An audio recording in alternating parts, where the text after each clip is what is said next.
من فيض مولانا الغفور قرآن رب العالمين جاء لنا نبراس نور فيه السعادة واليقين أسمى المعاني في السطور نسمو بها دنيا ودين نلقى الشفاعة في النشور بدلائل النور المبين في حفظه تحلو الأمور ما خاب من يرجو المعين نلقى الشفاعة في النشور بدلائل النور المبين بدلائل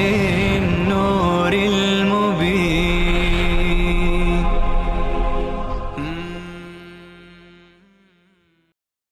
أعوذ بالله من الشيطان الرجيم.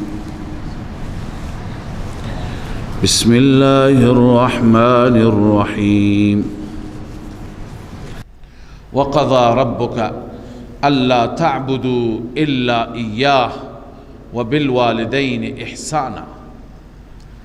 در اینجا خدای عزوجل امور سگانه را برای دفع عذاب بیان می کند. امور سگانه چی بودن؟ قبلا خواندیم. شرک نکنید، ظلم نکنید، احسان کنید. در این آیات که هم بیان حقوق الله است و هم حقوق العباد الله ذکر می فرماید وقضى ربك ألا تعبدوا إلا إياه. رب فیصله کرده که شما عبادت نکنید هیچ کسی را بغیر از الله. این امر اول است. و بالوالدین احسانا، امر دوم به مادر و پدر احسان کنید، به اونها نیکی بکنید. خب نیکی با والدین، اولا الا تعبدوا الا ایاه شرک است. عبادت غیر خدا چیه؟ شرک است. و بالوالدین احسان، این احسان است. ظلم بعدا میاد.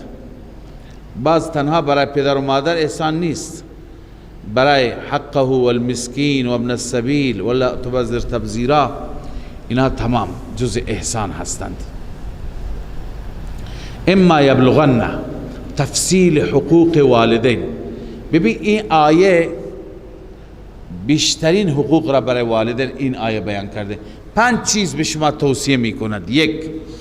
اما یبلغن عندك الكبر احدهما او کلاهما، اگر برسن نزد شما به پیری یکی از آنان یا هر دو، فلا تقل لهما اف، کلمه اف را به آنان نگویید، در حق آنان نگویید. اف معنیش چیه؟ اف اینه که انسان اظهار نارضایتی بکند برای خدمت اونها. خدمت میکنه ولی طوری نشان میده که حوصله ندارم، شما باری هستید بر من. این وقتی که دیدگاه بشه برای اونها خیلی سخت میشه. پس اف به اونها نگویید. اف سبکترین کلمه هست. علما نوشتن از این اگر یه چیزی سبکتر بود خدا اون را ذکر میکرد. پس وقتی که به حق شما اف نمیتونی بگید، پس به ناحق شما نمیتونی اونها را بزنید، نمیتونی شکنجه بدید، نمیتونید که تند برید، تشر برید. لذا الله میفرماید که فلا تقل لهما اف ولا تنهرهما، و آنها را توبیخ نکن، و قل لهما قولا کریما، به آنان سخن کریمانه بگو، یعنی زیبا، جمیل، سخنی که دلشون را خوش کنی، سخنی که اونها را خرسند کنی. بله، همواره به فکرشان باش. واخفض لهما جناح الذل من الرحمه، خب سه تا بیان شد، یکی فلا تقل لهما اف، یکی ولا تنهرهما، سرزنش نکن اونها را، سوم وقل لهما قولا کریما، چهارم در مقابل اونها متواضع باش، واخفض لهما جناح الذل من الرحمه، ذل یعنی تواضع. هذه استعاره في الشفقه والرحمه بهما، قرطبی گفته این جناح الذل استعاره است از اینکه شفقت و رحمت در حق اونها باید داشته باشیم. جناح الذل که من الرحمه، نشأت گرفته باشه از رحمت. یعنی گاهی انسان تکلفاً جلو اونها تواضع میکنن، نه، در دلت نسبت به اونها مهربانی باشد. وقل رب ارحمهما كما ربياني صغيرا. پنجمین حق، برای اونها همواره دعای خیر کن، بگو بار اله بر آنان رحم کن، کما ربیانی صغیرا، همان طوری که آنان بر من رحم کردند و در کوچکی مرا تربیت کردند. این کاف هم میتونه کاف تشبیه باشه، چنانچه من به همین معنا کردم تشبیه، همان گونه که آنان مرا تربیت کردند. دوم کاف به معنی لام هست، تعلیلیه هست، خدایا بر اونها رحم کن. چرا؟ به علت اینکه آنها بر من رحم کردند و مرا تربیت کردند. خب این پنج حق را الله بیان فرمود. الان الله ترغیب به اخلاص میده، میگه من از همه ظاهر و باطن شما خبر دارم. ربکم اعلم بما فی نفوسکم، رب بهتر میداند آنچه که در وجودتان است، در نفوس شماست. ان تکونوا صالحین، اگر شما صالح باشید، از ته دل صالح باشید، خدا هم به شما رجوع میکنه. فانه کان للاوابین غفورا، خداوند به اوابین یعنی رجوع کنندگان، بنویسید الیه بالتوبه، اونهایی که به خدا رجوع میکنن با توبه، خدا نسبت به اونها غفور است. و آت ذا القربى، خب این ادامه احسان است. شما به پدر و مادر احسان کنید و همچنین به خویشاوندان دیگر، اینها هم جز احسانات هستند. و آت ذا القربى حقه، به خویشاوند بده حقش را، و المسکین، به مسکین بده، و ابن السبیل، به مسافر بده. ولا تبذر تبذیرا، تبذیر نکن، خرج تبذیر چیه؟ حضرت عبدالله ابن مسعود را پرسیده از تبذیر، فرمود انفاق مال فی غیر حقه، مال را در غیر حقش خرج کرده میشه تبذیر. یا مال را باید صدقه کرد، باید نفقه زن و بچه کرد، باید لباس یتیم کرد، اما کسی مال را در راه معصیت صرف می کند، این تبذیر است. پس ارز کنم که فانه ولا تبذر تبذیرا، پس شما تبذیر نکنید، یعنی مال را در راه خلاف شر خرج نکنید. مثلا گوسفند را برای غیر الله کشتن، این تبذیر است، چون که در راه حرام کشت. پول دادن برای موسیقی و برای نمیدانم ارگ و امثال اینها، این چی از تبذیر است، چون پول را در راه معصیت داری میدی. ان المبذرین کانوا اخوان الشیاطین، تبذیر کنندگان برادران شیاطینند. چرا؟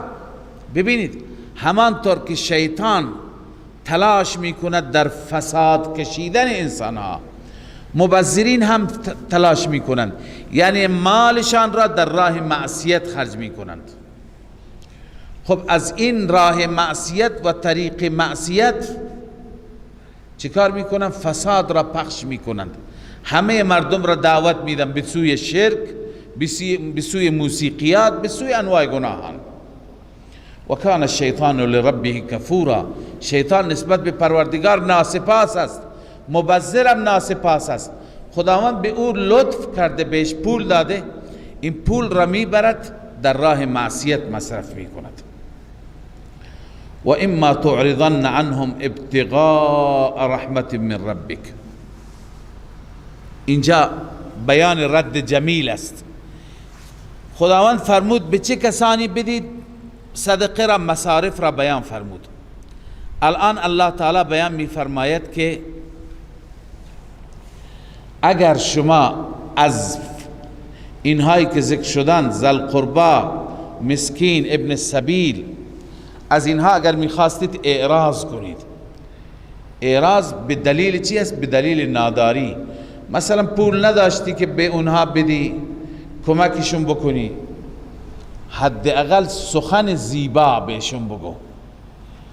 و اما تعرضن عنهم ابتغاء رحمت من ربک، اگر شما اعراض کنید، رویگردانی کنید از آنان به خاطر ابتغاء رحمت، طلب رحمتی از جانب رب، یعنی چون خودت نداری از خدا رحمت میخوایی، این گدا که پیشت آمد نداری، فقل لهم قولا میسورا، رحمتی که ترجوها شما انتظارش را دارید، اون وقت به آنها قول آسان بگو، میسور بگو. قول میسور یعنی سهلا لینا، آسان، نرم. و هو الرد بالطریق الاحسن کبیر، با طریق احسن رد کردن. ولا تجعل یدک مغلولة الى عنقک، الله می فرماید دستهایت را قفل زده به گردنت نبند، قرار نده، یعنی بخل نکن.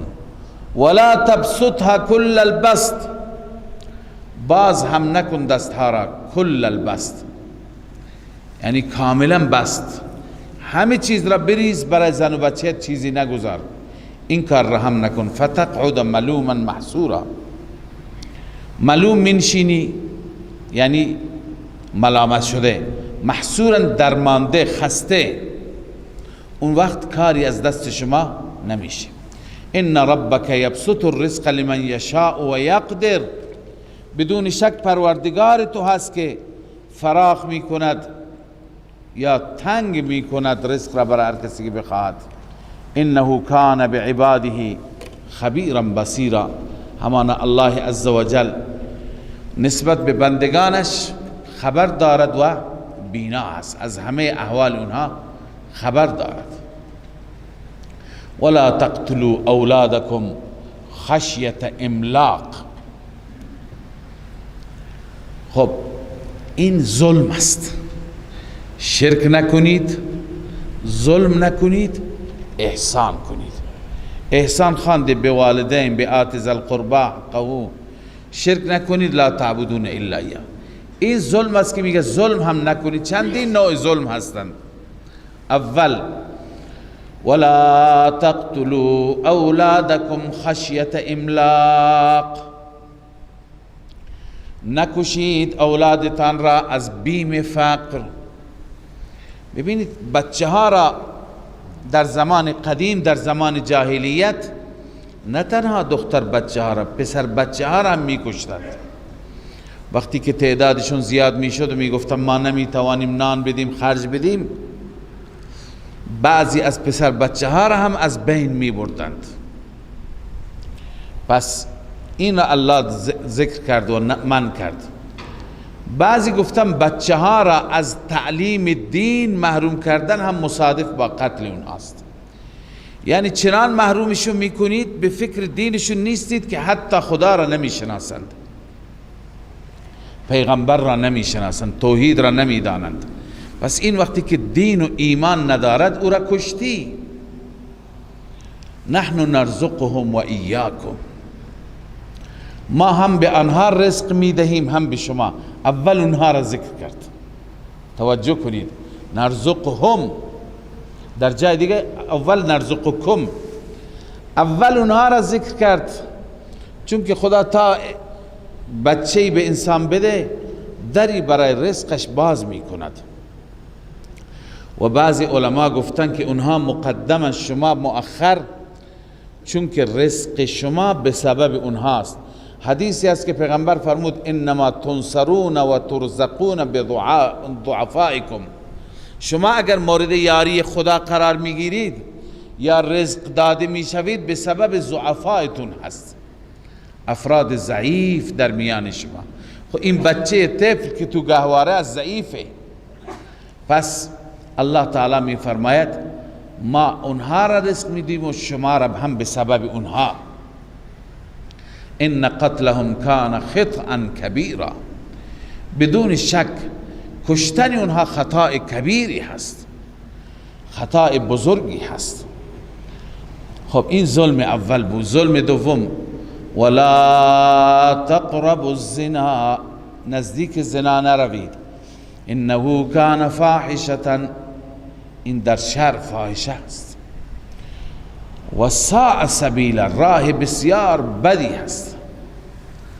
الله فرمود ولا تقربوا الزنا، نزدیک زنا نرو.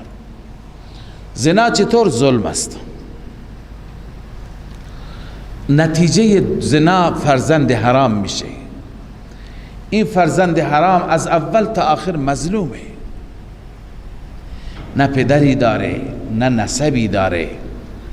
چه بسا این بچه ها را میبرند تو خرابه ها میاندازند، تو اشغالدان ها میاندازند که اینها همونجا میمیرند. این مگه ظلم کوچکی هست؟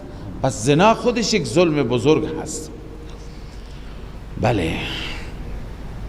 ولا تقتلوا النفس التي حرم الله الا بالحق، شما نکشید اون نفسی را که خدا حرام قرار داده کشتنش را، الا بالحق، مگر به حق. کشتن انسان به سه صورت روا میشه، حرام میشه. یکی این که العیاذ بالله مرتد بشه، دوم این که زنا بکند محسن باشد، سوم این که انسانی را کشته باشد. بغیر از اینها کشتن انسان درست نیست. الا بالحق تفسیرش همین ستاست. و من قتل مظلوما، هر کسی که مظلومانه یعنی بناحق کشته بشه، فقد جعلنا لولیه سلطانا، این وعده خداست. الله می فرماید ما به ولیش، به وارثانش تسلط میدیم، یعنی حتما بر قاتل تسلط پیدا می کند. فلا یسرف فی القتل، پس وقتی که اونا تسلط پیدا کردن در قتل اسراف و زیاده روی نکند. انه کان منصورا، بدون شک اون منصور هست. یعنی چی؟ یعنی اون مورد نصرت الهی قرار میگیرد که ولی وقتی که ظلم نکند، از خدا کمک بخواهد، پدرش برادرش کشته شده، الله او را یاری میکند. ولا تقربوا مال الیتیم الا بالتی هی احسن، یکی دیگر از موارد ظلم هست، نزدیک مال یتیم نروید. اینجا هم همون مبالغه و همون تأکیدی که در موضوع زنا بود، ولا تقربوا الزنا، نفرمود مال یتیم نخورید، نزدیکش نروید، سخت بر حذر می‌دارد از مال یتیم. الا بالتی هی احسن، مگر به اون طریقی، به اون روشی، به اون خصلتی که بهتر باشد، یعنی شرعاً برای شما جایز باشد. و اون چی هست؟ و هی ما فیه صلاح مالی، صورتی هست که صلاح و خیر مالش در اون است. یعنی در صورت نزدیک بریشت و در صورت مالش را دست بزنید و در صورت قاطی کنید با مال خودتان که مصلحت همین باشد، خیر همین باشد. ما صورتهاش را در اول سوره نساء خواندیم که تفکیک و جدا کردن و جدا هزینه کردن شاید برای یتیم ضرری داشته باشد، در اون صورت هست. حتی یبلغ اشده، تا زمانی که این یتیم به سن قوت و به سن بلوغ عقلی برسد، لذا تا اون زمان نزدیک مالش نروید. اون زمان که رسید دیگه مالش را به او تحویل می دهید. و اوفو بالعهد، یکی دیگر از موارد عهد هست و یکی از ظلم ها عهد شکنی هست. لذا فرمود به عهد وفادار باشید. منظور از عهد چی هست؟ اکثرا معتقدم منظور از عهد عام هست، چه عهدی که انسان با خدا دارد مطلق عهد گفته شده. عهد با خدا، عهد به اوامر الله تعالی و نواهی. مدارک، تفسیر مدارک گفته العهد به اوامر الله تعالی و نواهیه. ما عهد بستیم که تمام اوامر خدا را ما اجرا کنیم، عمل کنیم به اونها. و یا اینکه عهد با بندگان خدا پیمان میبندیم، عهد میبندیم، میثاقنامه امضا میکنیم. اینها را وقتی که با هم میبندیم، با هم داریم، به اونها پایبند باشیم، وفا داشته باشیم.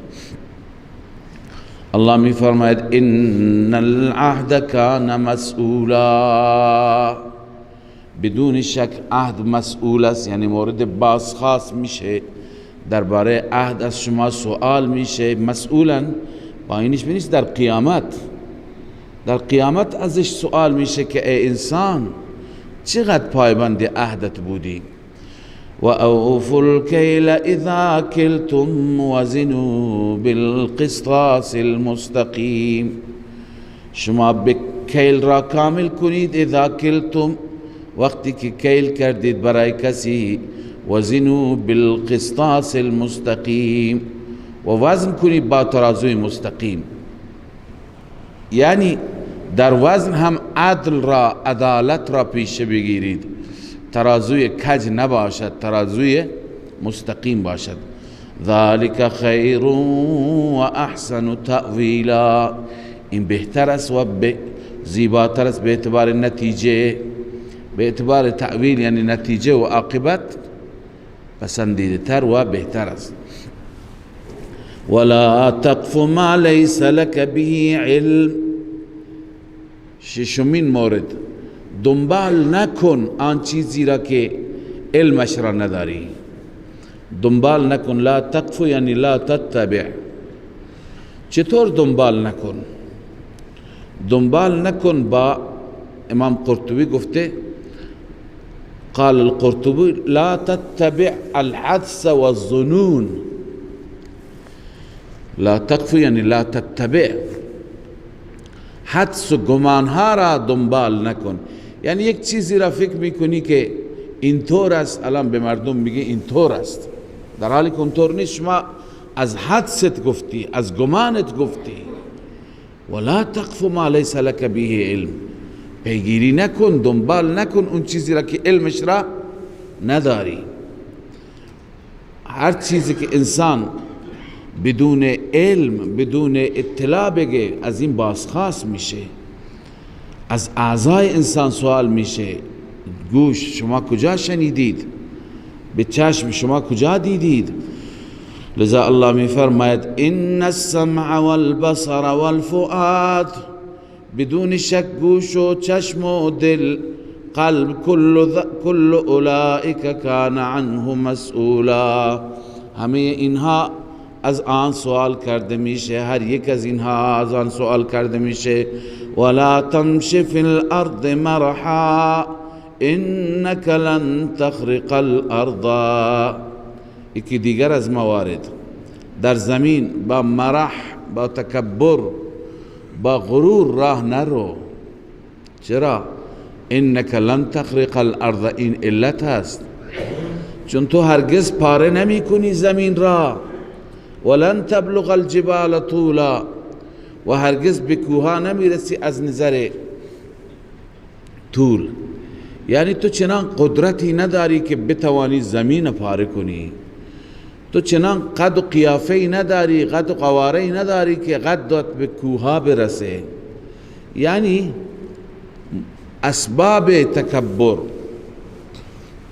اون صفاتی که باعث تکبر میشه هم در وجودت وجود ندارد.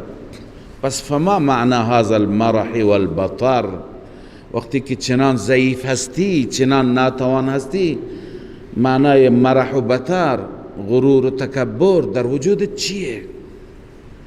کل ذلك کان سیئه عند ربک مکروها، همه اینها سیئش یعنی اونی که بد هست، اونی که نامناسب است، نزد پروردگارت مکروه است، نزد الله ناپسندیده است. یعنی تمام اینهایی که بد هستند، چون بعضی ها مثلا نیکی بودن، اوفو بالعهد،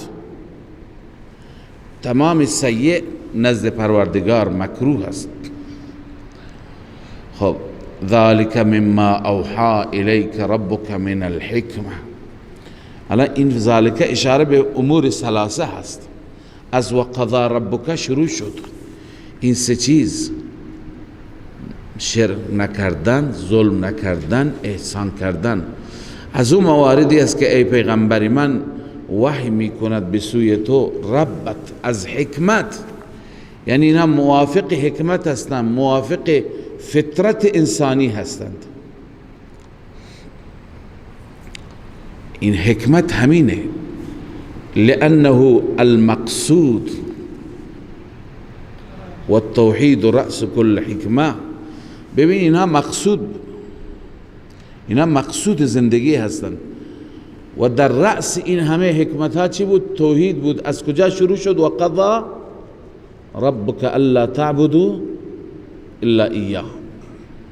بس این چی هست؟ اینا از حکمت هستند. و اون چیزی که جالب و زیبا و حکمت آفرین هست اینی که آغاز هم با توحید، پایان هم با توحید. آغاز با چی بود؟ و قضا ربک الا تعبدوا الا ایاه.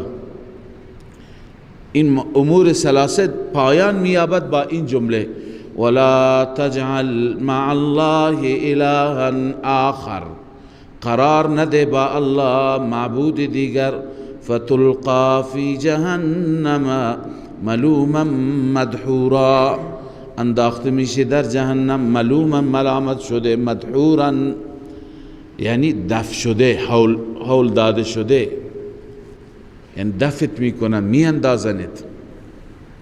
خب پس ببینید، پس اول هم با توحید، آخر هم با توحید. همین جامع البیان گفته که لأنه المقصود والتوحید رأس كل حکمه، مقصود حکمت است و توحید هم رأس كل حکمت است. امام رازی گفته انه تعالی بدأ هذه التکالیف بالامر بالتوحید والنهی عن الشرک. خدای تعالی این تکالیف را، این دستوراتی که به ما مکلفین داد، اینها را آغاز کرد با چی؟ با امر به توحید و نهی از شرک.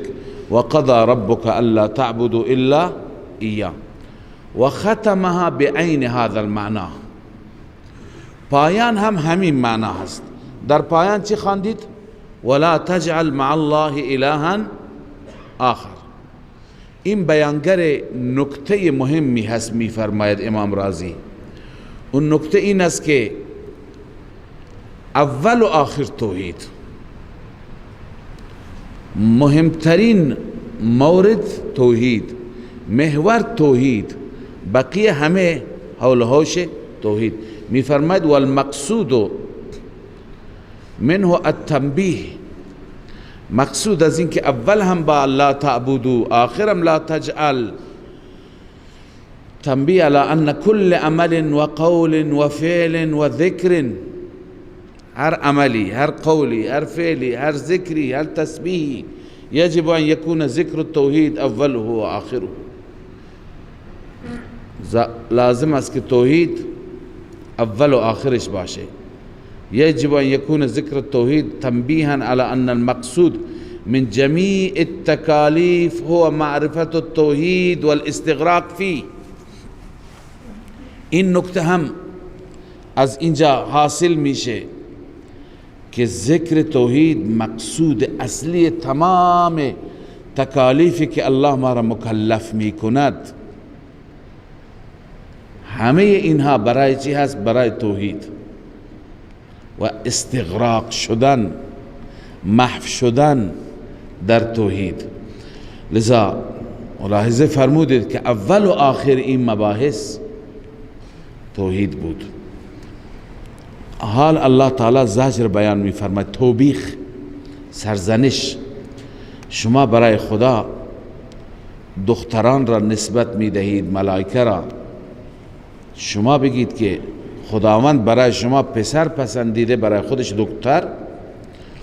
افاصفاکم ربکم بالبنین، آیا برگزید الله شما را، رب شما با پسران، و اتخذ من الملائکة اناثا، و خودش از ملائکه دختر انتخاب کرد.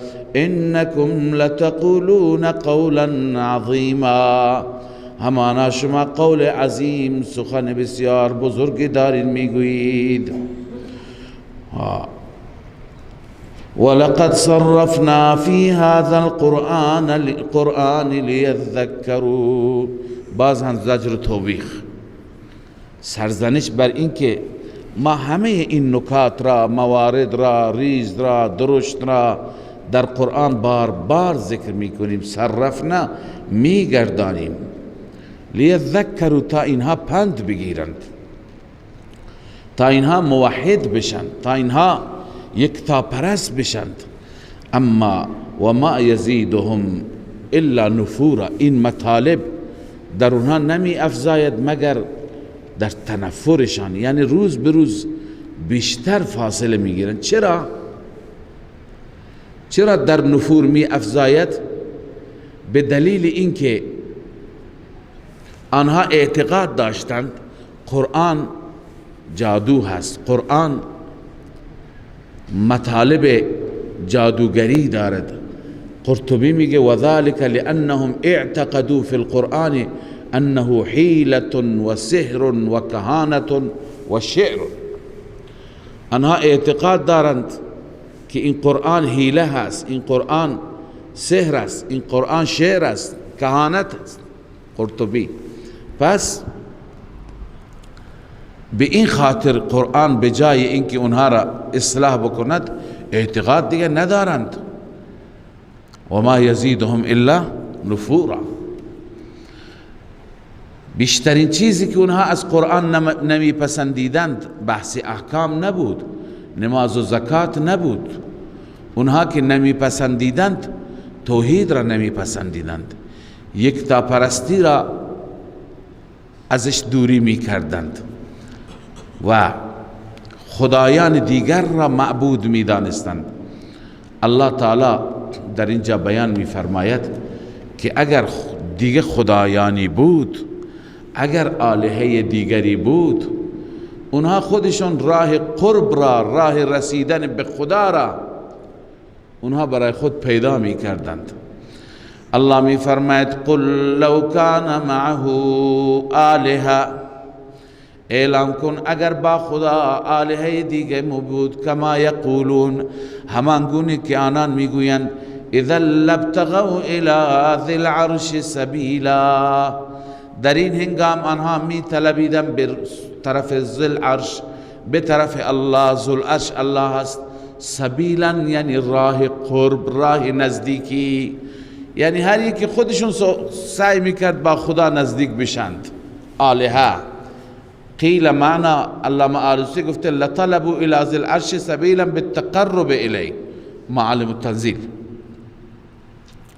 که خودشان را به خدا نزدیک کنند. پس منظور اینه که تقرب و قرب خدا را حاصل کنند. اگر خدایانی بود، اگر آلهه بود، خود اونها تلاش میکردند خودشون را به الله نزدیک کنند، ولی نیست.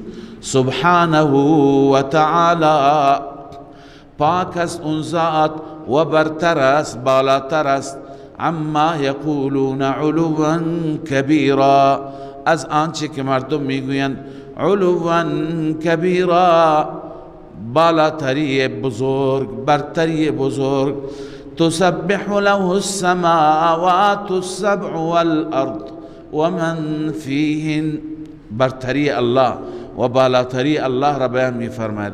الله می فرماید تسبح له السماوات السبع، تسبیح می گوید، پاکی او را بیان می کند. السماوات السبع، آسمان های هفتگانه، والارض، و همچنین زمین، و من فیهن، و تمام آنچه که در آسمان ها و زمین هستند. و این من شیء الا یسبح بحمده، هیچ چیزی نیست مگر تسبیح و حمد الله را بیان می کند. ولكن لا تفقهون تسبیحهم، اما شما تسبیحشان را نمی فهمید. این درخت ها، سنگ ها، کوه ها، دشت دمن، همه تسبیح الله را بیان می کند، اما شما نمی شنوید، شما نمی فهمید. الله عزوجل می بیند، می شنود، می داند. انه کان حلیما غفورا. اما شما انسان ها بجای تسبیح، تسبیح معنیش از پاکی، پاکی از شریک، پاکی از عیب، پاکی از همسر و همتا، از فرزند اولاد. اما شما چقدر ناسپاسید که شما بجای تسبیح برای خدا شریک قائل هستید و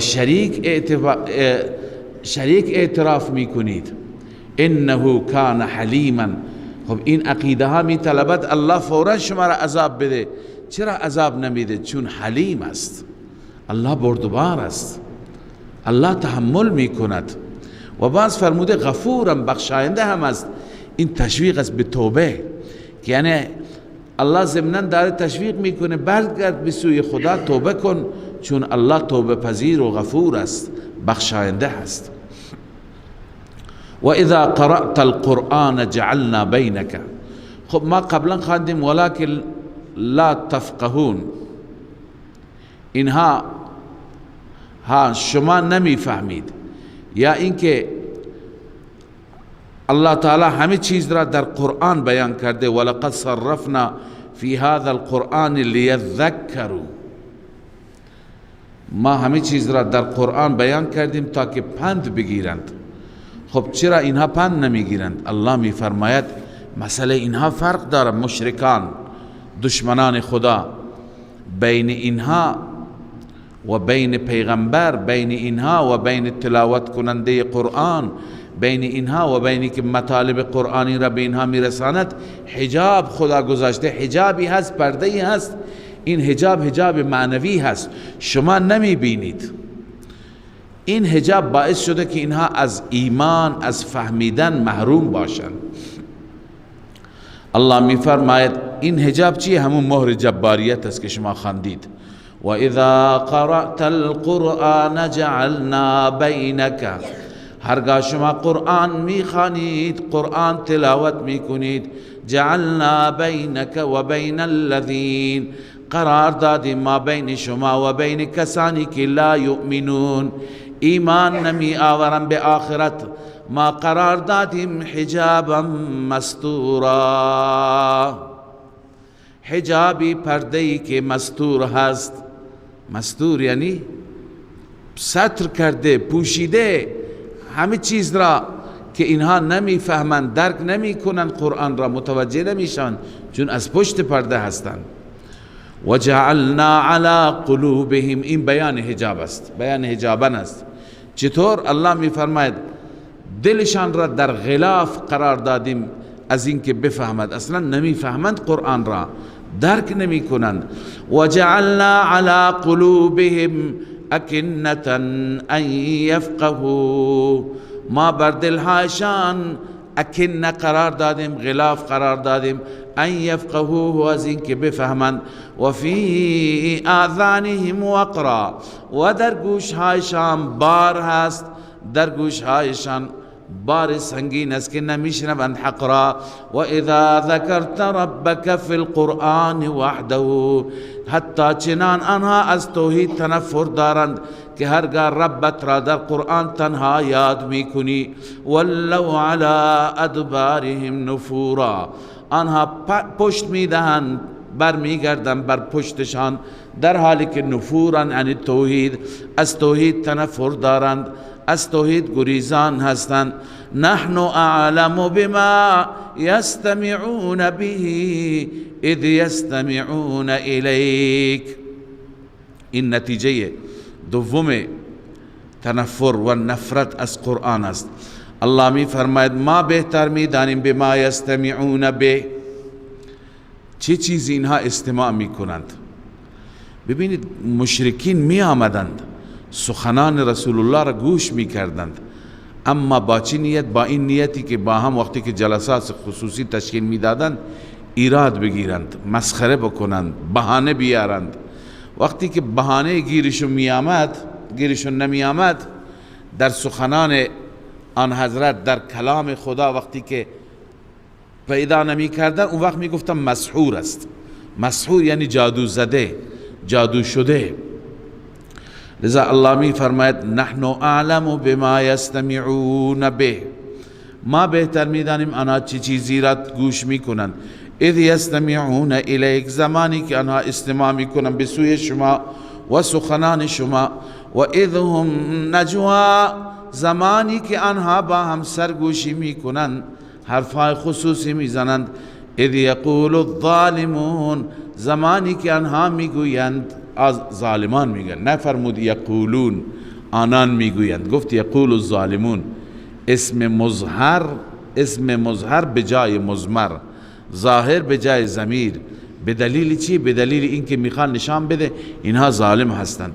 زمانی که ظالم ها میگویند ان تتبعون الا رجلا مسحورا، شما پیروی نمی کنید مگر مردی که مسحور است، یعنی جادو شده هست، جادو بر او اثر کرده. الله می فرماید انظر کیف ضربوا لك الامثال، پیامبر من، محبوب من، ببین چگونه برای شما مثل بیان میکنند. امثال اینجا به معنی صفت است، چه صفاتی برای شما بیان میکنند. یک روز شاعر میگند، الان میگن جادو شده بر او.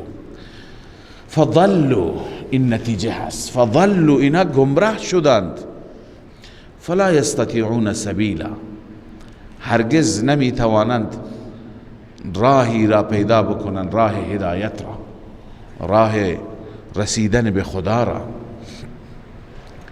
اینها به خاطر همین گمراهی هم منکر توحید بودند، منکر یکتاپرستی خدا، و هم منکر قیامت بودند.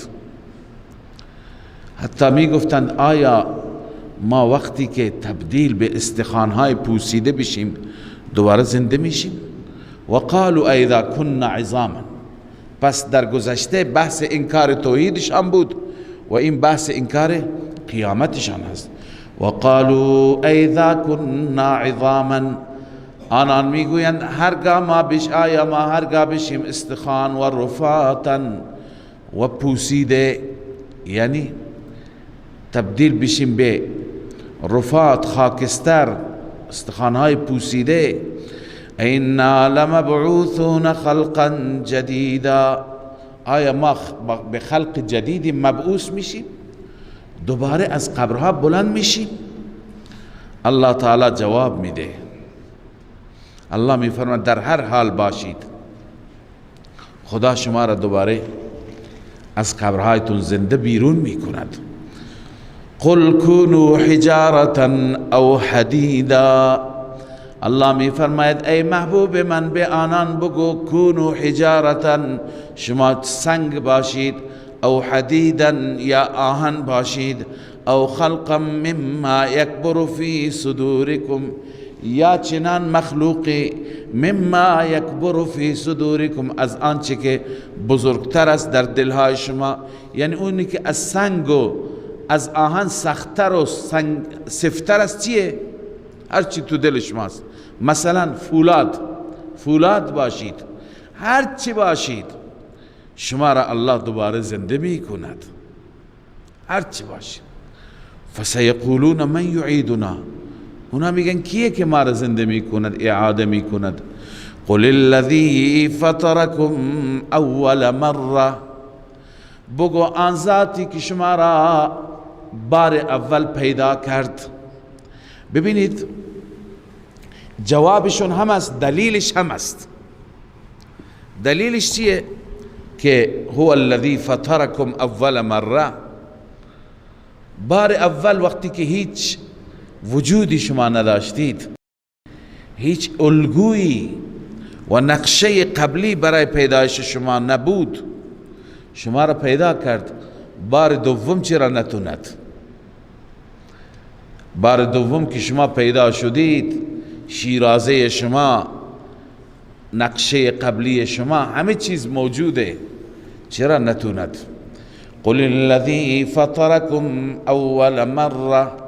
تفسیر خازن و معالم اینجا نوشتن فمن قدر على الانشاء قدر على الاعاده. اون ذاتی که برای پیدا کردن اولی قدرت دارد، برای اعاده و دوباره پیدا کردن هم قدرت دارد.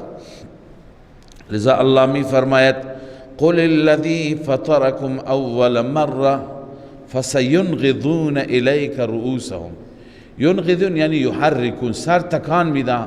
عجب، پس ما را دوباره بعد از این که تبدیل به خاکستر بشیم هم زنده میکنند.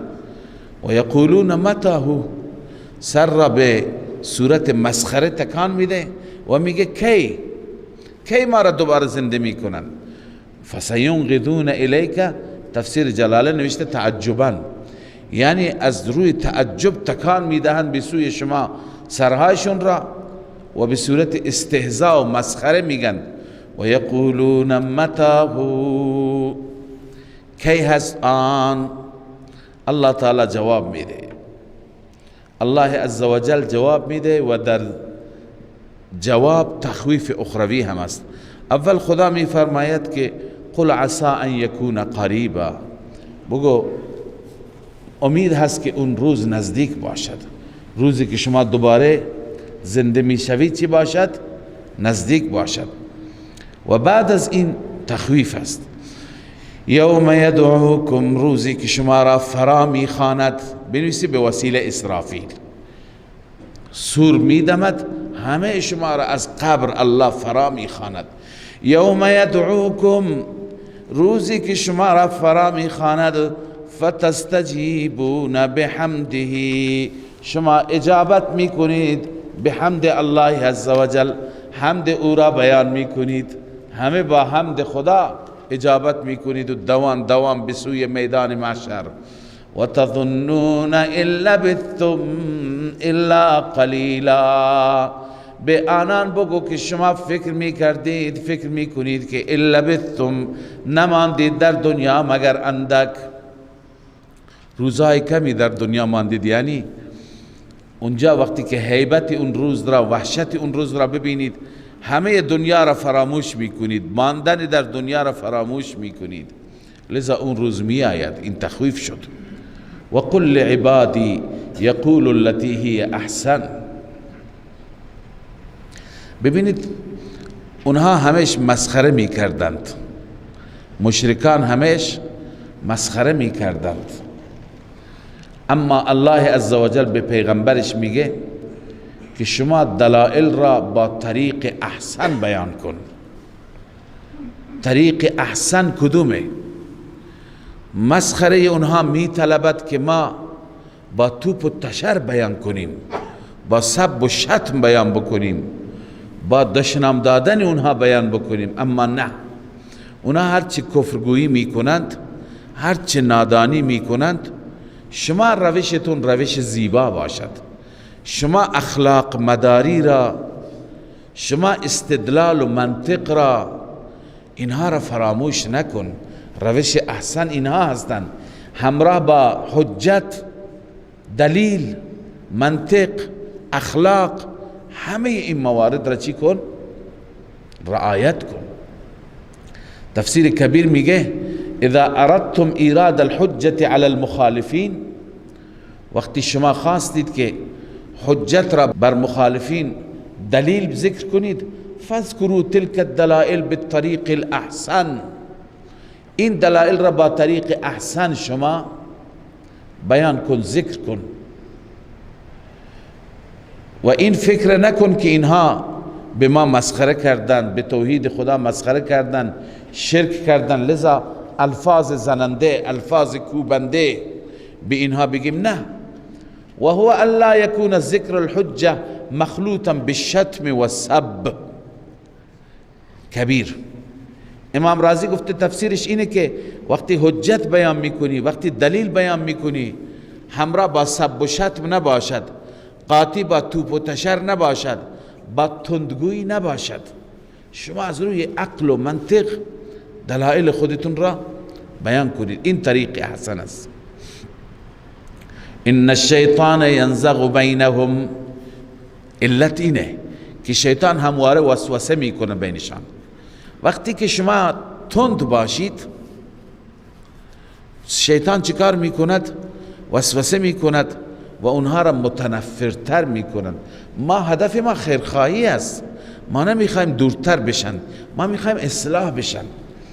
ان الشیطان کان للانسان عدوا مبینا، همانا شیطان برای انسان دشمن آشکار است. ربکم اعلم بكم ان یشاء یرحمکم او ان یشاء یعذبکم. اینجا التفات هست به سوی اهل مکه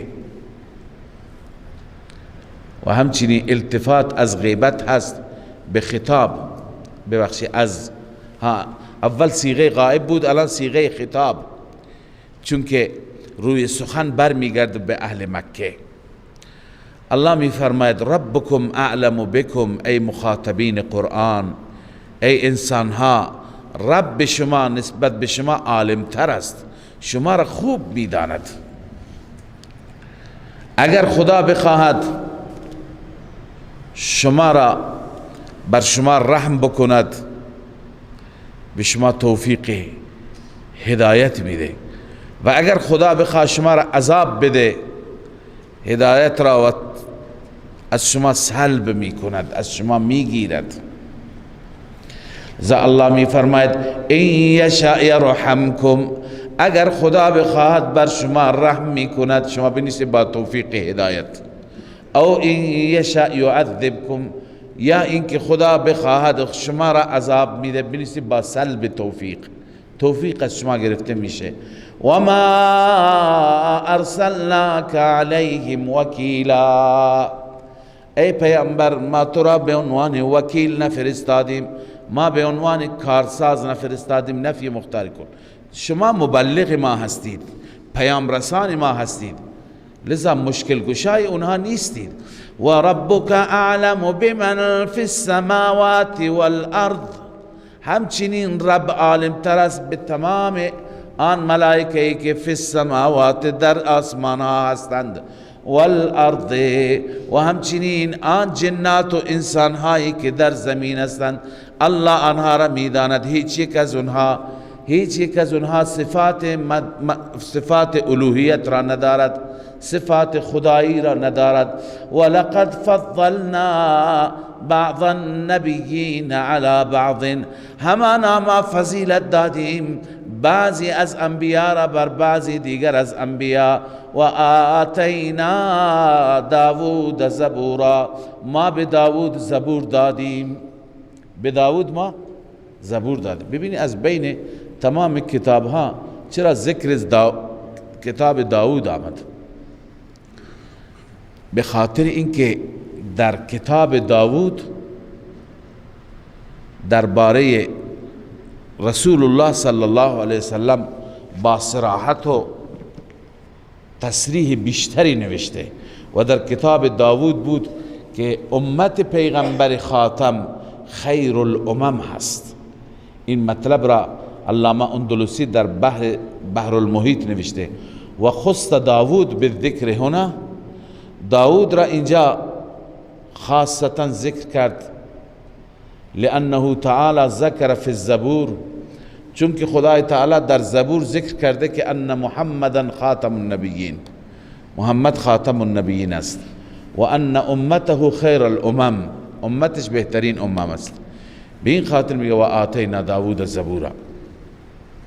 و بعضی دیگه میگویند که داوود کتابی که داشت زبور را خاصتا ذکر کرد، چون که در زبور بحث احکام نبود، مسائل نبود، حلال و حرام نبود. زبور فقط دعا و مناجات و تحمید و تمجید خداست. لذا می فرماید الزبور کتاب لیس فیها حلال ولا حرام. زبور کتابی بود که تو اون بحث حلال و حرام نبود، ولا حدود، نه حدود الهی، حد و حدود، و انما هو دعاء و تحمید و تمجید. قرطبی کتابی بود که توش دعا و تحمید و تمجید. پس انبیا خدا را با خدا مناجات می کردند، دعا می کردند. اما همه این انبیا دعوتشون این بود که شما بغیر از خدا دیگران را صدا نزنید. قل ادعوا الذین زعمتم من دونه، بگو بخوانید شما کسانی را که فکر میکنید و گمان میکنید بغیر از خداوند. شما فکر میکنید که آنان بغیر از خداوند مشکل شما را حل میکنند، شما اونها را بخوانید. فلا یملکون کشف الضر عنکم ولا تحویلا، اینها نمیتوانند دور کنند ضرر را از شما، ولا تحویلا یعنی ولا تغییرا، نمیتونن وضعیت را تغییر بدند، عوض کنند. این فرشته ها، انبیا، بزرگان، صالحین که شما اونها را میخوانید هیچ کاری نمیتوانند بکنند، نمیتوانند از شما ضرری، آسیبی، مصیبتی دور کنند. بلکه اولئک الذین یدعون، خود اینها انبیا و ملائکه منظور هستند، مراد هستند. این انبیا و ملائکه خودشان یدعون، اینها خودشان یدعون، اینها یدعون که مشرکین آنها را صدا میکنه، یدعونهم، همین هایی که مشرکین آنها را صدا میزنند خودشان یبتغون الی ربهم الوسیله، میطلبند به پیش پروردگارشان وسیله را. یعنی هر یکی دنبال این هست که به خدا برسد. دنبال چی هست؟ وسیله هست. ایهم اقرب، وسیله این که کدوم یک از اونها به خدا نزدیکتر بشه. هر یکی این را میطلبند. و یرجون رحمته، خودشان امیدوار رحمت خدا هستند. و یخافون عذابه، از عذاب خدا میترسند. ان عذاب ربک کان محذورا، عذاب پروردگار محذورا یعنی چیزی هست که باید از او برحذر بود، از او خود را دور کرد، از او اجتناب کرد. پس خداوند عزوجل، ببینید مراد آیه را اول بفهمید، بعدا بحث کوتاهی خدمت شما دارم. مراد الله در این آیه این است که این بزرگان، این اولیاء، این صالحین، انبیا، فرشتگان، اینها خودشان به سوی الله دنبال وسیله هستند که به خدا برسند. ایهم اقرب، خودشان تلاش میکنند که به خدا نزدیک بشند. علامه آلوسی نوشته اولئک الذین ای المعبودون، اینهایی که شما میخوانید یعنی معبودها، یطلب من هو اقرب منه الوسیله الی الله تعالی، می طلبد هر یکی که کدوم یک از اونها به خدا نزدیکتر بشه از نگاه وسیله. یعنی با وسیله چی به خدا نزدیکتر بشه؟ به طاعته، با وسیله طاعت خدا. پس اینها که هر اونی که به خدا نزدیکتر است هنوز دنبال وسیله هست که نزدیکتر بشه، یعنی دنبال طاعت، بندگی، ذکر، تسبیح، تحمید. فکیف بالابعد، پس اونی که دور هست چطور؟ اون هم نمیتونه حاجت شما را برآورده بکند. پس خلاصه این شد که الله میفرماید اینهایی که شما میخوانید اینا خودشان دنبال قرب خدا هستند، دنبال نزدیک شدن به خدا هستند. چطور شما اینها را میخوانید؟ صدق الله العظیم. من فيض مولانا الغفور قرآن رب العالمين جاء لنا نبراس نور فيه السعادة واليقين أسمى المعاني في السطور نسمو بها دنيا ودين نلقى الشفاعة في النشور بدلائل النور المبين في حفظه تحلو الأمور ما خاب من يرجو المعين نلقى الشفاعة في النشور بدلائل